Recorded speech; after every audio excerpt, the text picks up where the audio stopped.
ওমানে এমন একটি জঘন্যতম কাজ ঘটবে এটা কখনো কখনো ওমানিরা বা প্রবাসীরা কল্পনাও করতে পারেনি। কারণ ওমানে আরব দেশের অন্যতম একটি শান্তিপ্রিয় দেশ, যেখানে মানে অপরাধকাণ্ড একেবারে নাই বললেই চলে। সেখানে গতকালকে অর্থাৎ 15 জুলাই 2024 সাল রোজ সোমবারে দিবাগত রাতে এমন একটি ঘটনা ঘটে গেছে যেটা কখনো প্রবাসীরা কল্পনা করতে পারেনি। ওমানে ভয়াবহ সন্ত্রাসী হামলায় প্রায় বিভিন্ন গণমাধ্যমের সূত্র জানা গেছে এই পর্যন্ত প্রায় 9 জনের মতো নিহত হয়েছেন। তবে কোনো গণমাধ্যমে 4 থেকে 5 জন 6 জনও কিন্তু বলা হয়েছে।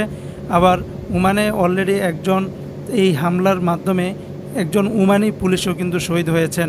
ইতিমধ্যে আপনারা সবাই হয়তো অবগত হয়ে গেছেন বিভিন্ন গণমাধ্যমের নিউজের মাধ্যমে। তো ওমানের ওয়াদি কবিরে বন্দুকধারীর গুলিতে অন্তত 4 থেকে 9 জনের ভিতরে নিহত হয়েছেন। এর ভিতরে আহত হয়েছেন আরও অনেক প্রবাসী। তবে গত সোমবার রাতে দিবাগত রাতে ওয়াদি কবির একটি মসজিদের পাশে জামায়াতে এই হামলার ঘটনা ঘটে।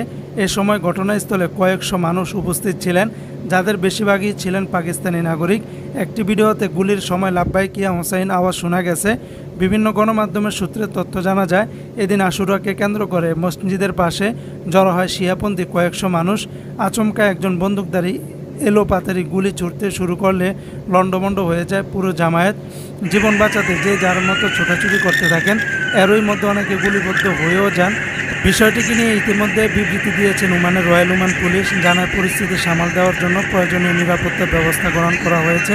এছাড়া কেনই বা এই ঘটনা ঘটলো তারও কিন্তু বিস্তারিত তারা তদন্ত করে সব কিছু কিন্তু সামনে আসবে। এবং বন্ধুরা, এই বিষয়টাকে নিয়ে ওমানের একাধিক গণমাধ্যমে ধারাবাহিকভাবে নিউজ প্রকাশ করা হবে। আমরাও আপনাদেরকে চেষ্টা করব ধারাবাহিক আপডেটগুলি দেওয়ার জন্য। তো সবাই ভিডিওটি শেয়ার করে দিবেন।